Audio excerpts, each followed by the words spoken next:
చెప్పుకుంటే సిగ్గు పోతుంది, చెప్పకుంటే శరం పోతుంది అన్నట్టే ఉన్నదట ఈ ముచ్చట. మరి లేకపోతే ఎందుల్లా రోడ్డు మీద పెద్ద కర్మ చేసుడేంది? సైకిల్ దొక్కుకునే తానికి అని సపరేట్ ట్రాక్ వేసిన రోడ్డు మీద పెద్ద కర్మ చేసుడే కాదు, సైకిల్ దొక్కేటోళ్ళతోని లొల్లి పెట్టుకొని బెదిరిస్తున్నారంటే వీళ్ళ రుబాబ్ ఎట్లున్నదో చూడుండ్రి.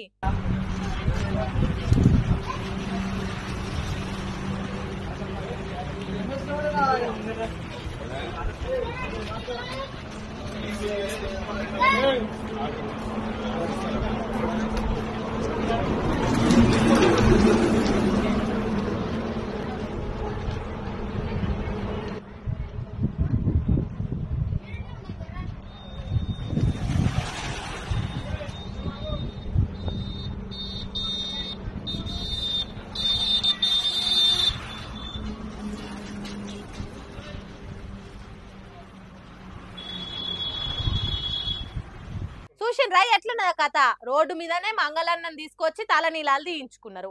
ఎట్లున్నాయో చూడుర్రి, గుండ్లు నిగనిగలాడుతున్నాయి.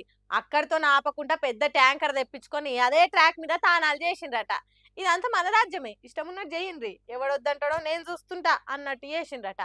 సర్కారోళ్ళు జిహెచ్ఎంసీ ఆఫీసర్లు ఊకుంటారు కావచ్చు, కానీ ప్రతిరోజు సైక్లింగ్ చేసేటోళ్ళు ఊకోరు కదా.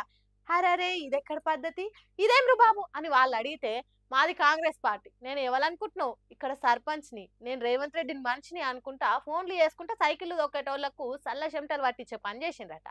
ఇక్కడ ఏదో గడబిడ అవుతున్నదని ఎవరో వీడియో తీస్తే ఈ కళాఖండం మనకంట పడింది.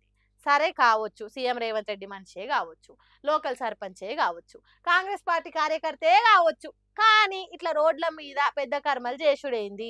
ఇట్లనే ఇష్టం ఉన్న కాడ ఇష్టం ఉన్నట్టు పెద్ద కర్మలు చేయండ్రి అని చెప్పిండ్రా రేవంత్ రెడ్డి? ఏమన్నా ఎందుకయ్యా ఉత్తుత్తగా రేవంత్ రెడ్డి పేరు వాడి పరువు తీస్తావు అని అనుకుంటా పోయినరట ఈ అద్భుత దృశ్యాన్ని చూసిన జనాలు.